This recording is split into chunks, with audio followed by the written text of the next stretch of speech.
Okay.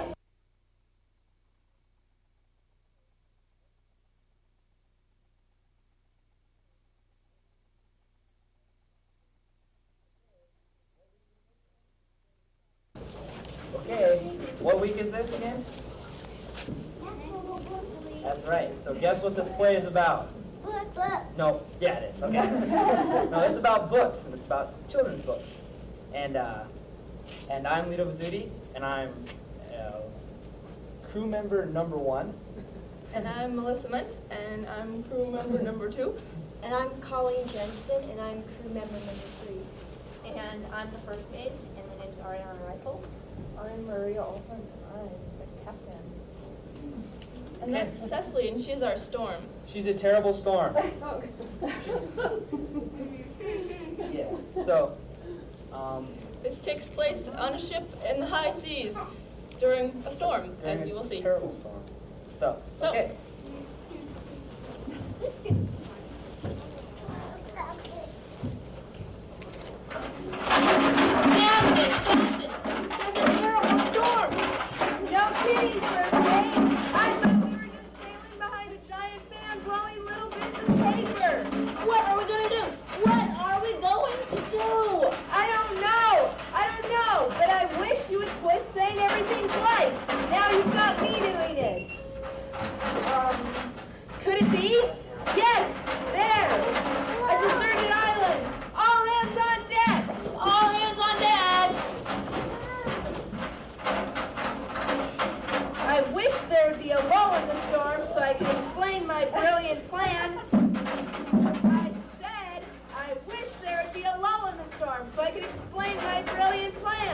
Could you make it quick, Captain? I think the ship is sinking. Right. Thank you all for being crew members aboard the SS Bound for Discovery. You've done a fantastic job taking care of our cargo of every single book in the world. Unfortunately, we're sinking. Oh. Fortunately, there's a deserted island over there. Yeah! Unfortunately, we're not going to make it to the island. Oh. Fortunately, we have lifeboats. Yes! Unfortunately, we can't take anything with us. Oh. Fortunately, we have just enough room for one book. Whew. Well, but Captain, what book are we going to take? That, my good man, is the question. Out of all the books in the world, what is the one book we should take to our deserted island? I know. We could take Shakespeare, Hamlet. Yeah, my dad says that that's a great one. Well, like, Shakespeare's so confusing. I mean, if we're going to have a book forever, we might as well have a classic that's, like, funny and easy to understand. Like, Adventures of Huckleberry Finn. Yeah. We should have a really funny book. Something like, how about Alice in Wonderland? Oh, yeah. Or the biggest joke book in the world. Now that one's really funny. Right on, right on. Wait a minute, crew. I don't think you get the drift here. We only get one book for the rest of our lives, so it better have a lot of everything in it. A lot of plot, a lot of characters, a lot of action, a lot of description, a lot of, well, everything. Oh, I got it. All right, a book with everything, a book with everything, like the encyclopedia. No, the encyclopedia doesn't have much plot. Yeah. There is one book we can take, though, that can make all the other books in the world, has all of the words in the world in it. How about the dictionary? Oh. No, it doesn't have very many people, characters. But there is one book that has lots of people. The phone book. No. Now I know you don't get it. I'll make this simple. Go down below to the cargo hold and bring back your favorite books. Captain, there's a terrible storm. Thank you for telling me that, first mate. I never would have noticed. I hope the crew gets back here soon. I don't know how much more of this dialogue I can take. Now, if only there was another, never mind. let's get down to business before that storm girl starts up again. What food did you pick to take to our deserted island? Well, I couldn't really make up my mind, so I got Green Eggs and Ham by Dr. Seuss. I am Sam. Sam, I am. Boy, I love Green Eggs and Ham. This is a great book. Wow. But you know what I picked? You know what I like picked? The world treasury of children's literature. Like, so you get all the stories, all the fairy tales and folk tales and all that. Like Snow White and Sleeping Beauty and like Puss in Boots, you know, they're all in here. And just stories from all over the world. I mean, you got them right here. I can't go on enough about this. I chose James and the Giant Peach by Roald Dahl. He's my favorite author. I've read all of his books, but this one's the best. Wouldn't it just be great if we could have bugs for friends? Well, having bugs for friends is great, sort of. But I really like poetry, so I picked The Giving Tree by Shel Silverstein.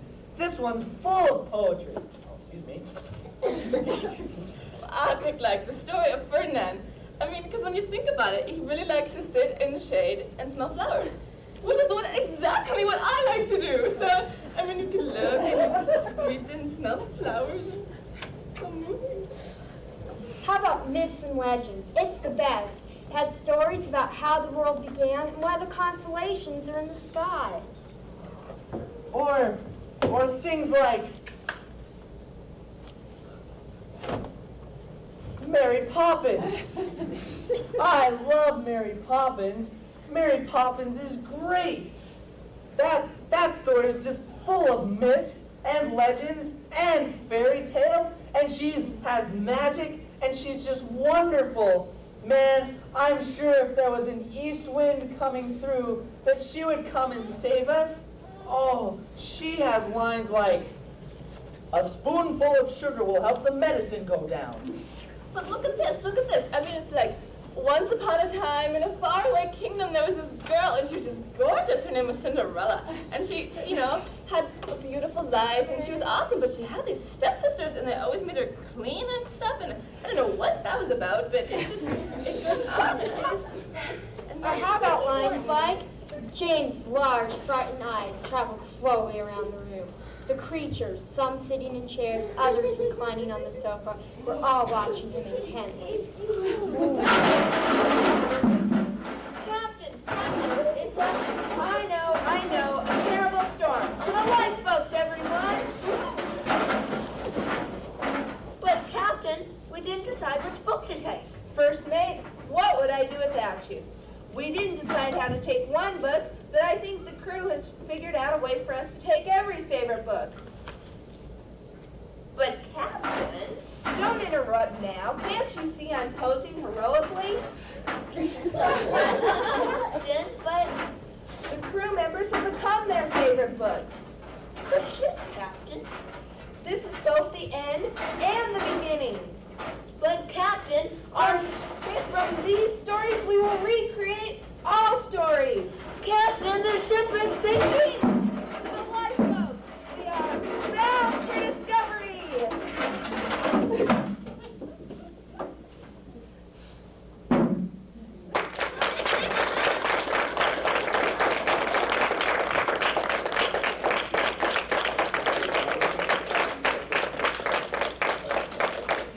Okay, so now you guys can kind of see the importance of books. And how many of you have a favorite book? Oh, really? Do you read those books all the time? Really? Do you have them memorized? See?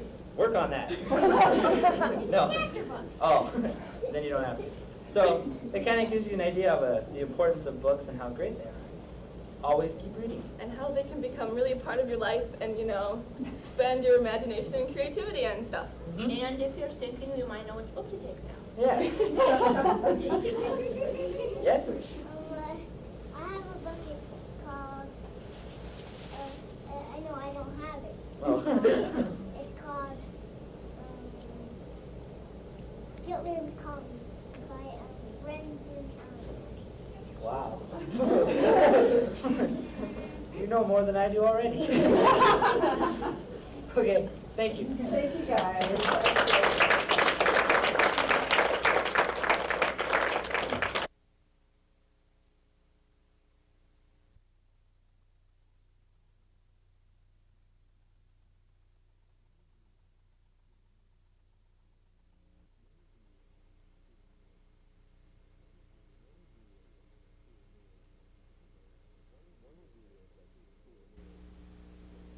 One ingredient that's clear to me is I'm very honest. I mean, I don't shade the truth. There are many subjects I would not put into my books because they're disturbing to kids, and maybe they're even disturbing to me. But what it is they get from my books is precisely what I put into it.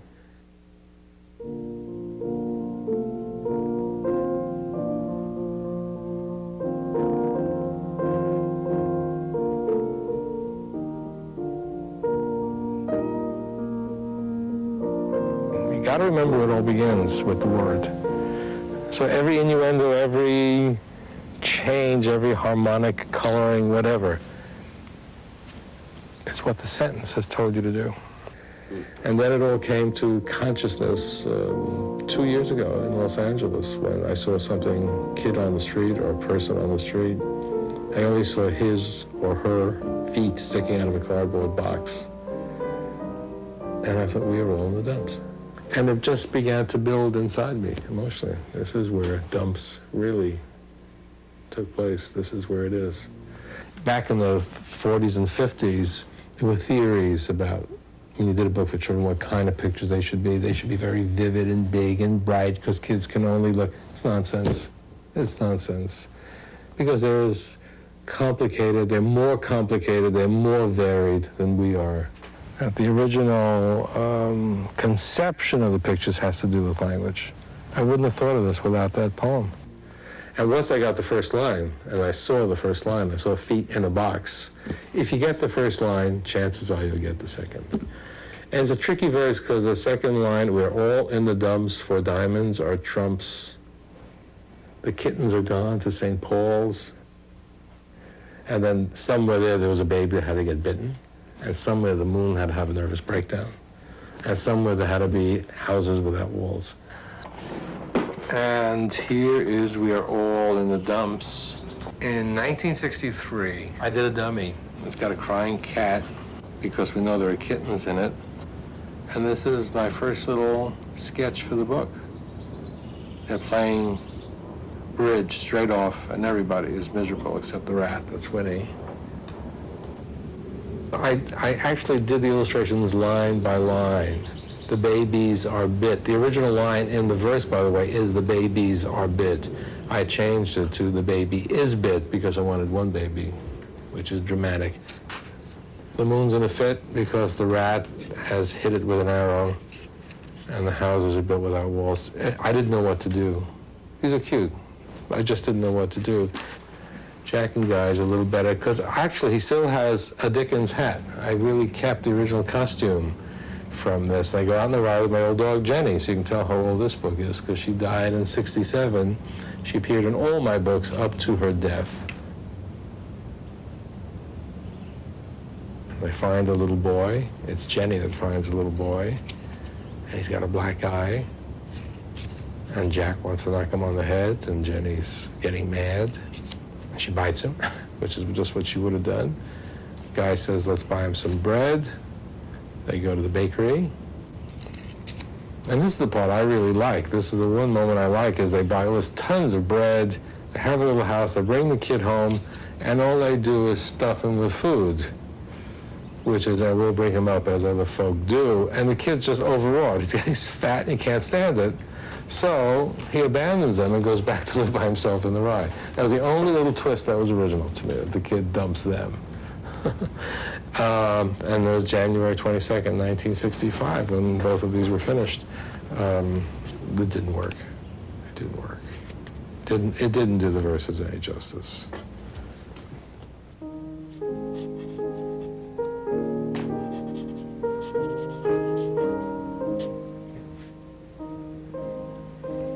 I mean, I'm trying to do something for my good by being an artist.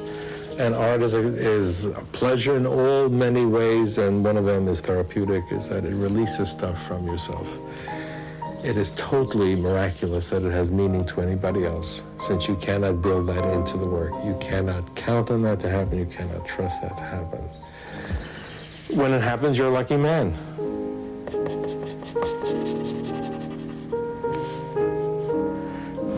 Kids are not fools or hypocrites. They don't care what the book won, who the artist is. If it's a bore, it's a bore.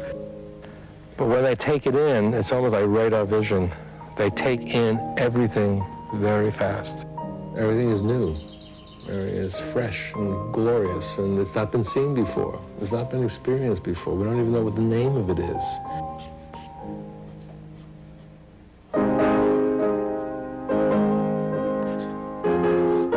So that the kids will get it. I think what is being inferred here is that it is so much to do with contemporary life in America, which apparently, and it's true, that hasn't been my subject. Although Max and Wild Things is contemporary life in America too. But this is more overtly that way. You see the kids living in poor hovels. So it seems to have a more social dynamic in terms of why it would appeal to a wider range of people. And largely because over the years, although I never set myself out to be a children's book writer or illustrator, I have such enormous respect for kids as an audience, and I prefer them as an audience. So that in fact, if that's where the work is going, that's okay. Most creative things do bypass the brain, which is our salvation. And that's how I judge them. I simply judge them by how I respond to them.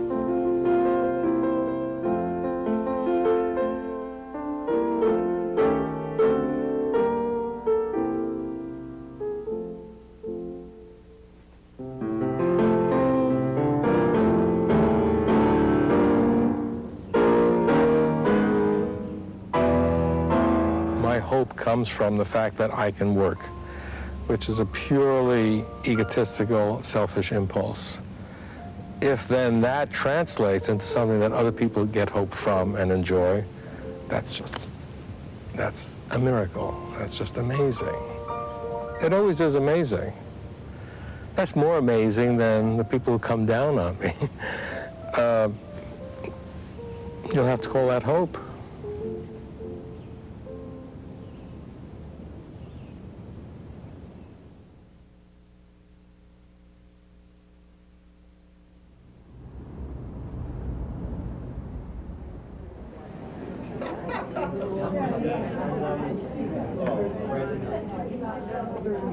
There's going to be some wonderful dialogue that goes on around that book, some wonderful wondering, making inferences. So I think the possibilities are kind of endless. I think Maurice would probably be the first to say that there's a lot of darkness in children's lives, and that's why they respond so powerfully to those images. It's very overtly political, and while his work's always been subtly political, this is just in your face. You know, you have to deal with it straight up without going looking for the messages. I think that, of course, people will just be stimulated, just drawn to the book and just naturally do that. And especially if you're familiar with his work, you'll have a very powerful, strong response to it. It scared the bejesus out of me the first time I saw it, but I think it will scare the bejesus out of more parents than it will children. And I think it's a wonderful book. I think it's the great work of his career. I think it has the best artwork he has ever done. It has no holds barred, and I think it's a great work of art of our time. Like Guernica was a great work of art of Picasso's at the time of the Spanish Civil War. I think this is a great work of art of this part of the century, which is a terrible century and a terrible part of the century. Jack and Guy is such a unusually different book for you, Maurice. What prompted you to create this book?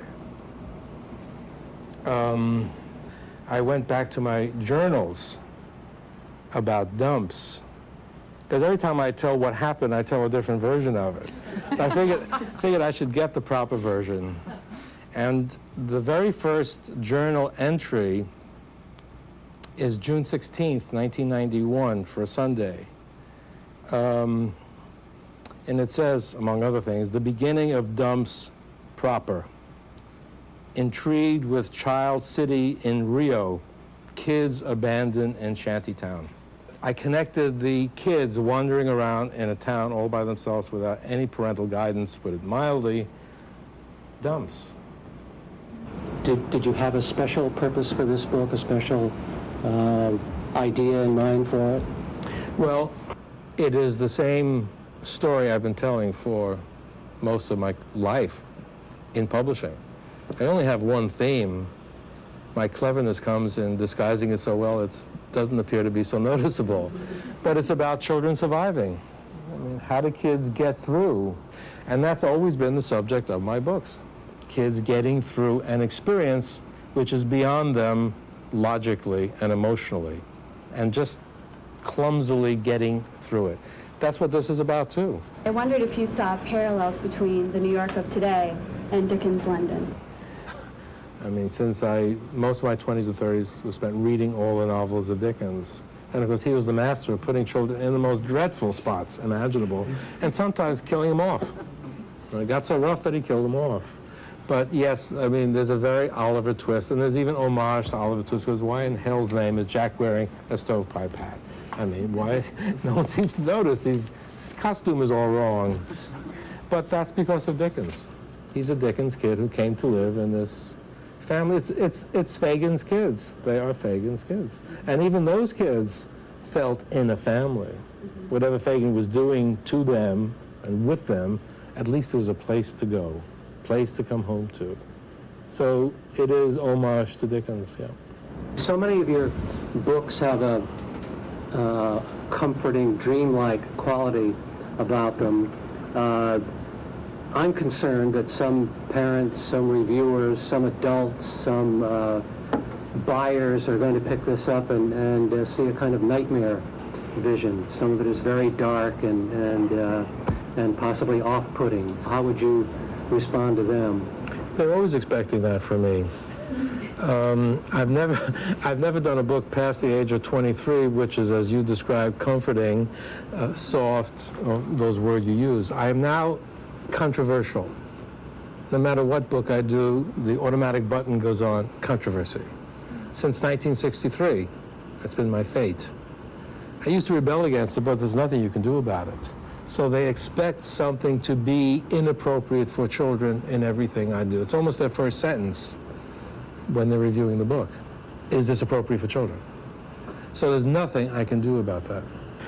Part of the problem is that we're working in this strange business called children's books, which is ringed round with the most incredible antiquated taboos imaginable as to what is right and what is wrong for children. It goes back to the 19th century, to Kate Greenaway. It's nonsense. It's, again, based on what we spoke of earlier, this incredible assumption that kids don't know these things and that monsters like me come and give them boogeymen and nightmares, you know? When I'm saying all along that, of course, they know about these things, and they draw comfort from the adults who tell them we know they know. It's good for them to know we know. That's been my point of view all from the beginning. So I will have this discussion about this book ad nauseum. I'm prepared for it. I don't know what we can do to introduce something that's so multi-layered. You have to trust the kids. Yeah. Just have to let them take it on or not take it on, come back to it or not come back to it.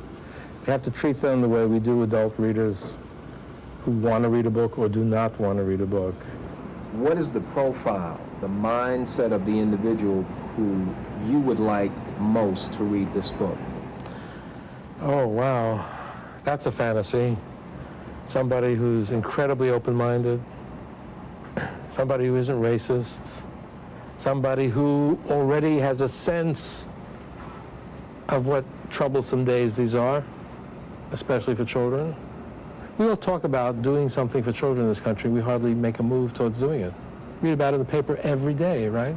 The administration is going to do this, the administration is going to do that. Nobody's done anything for children. Still fighting to get that crap off Saturday television.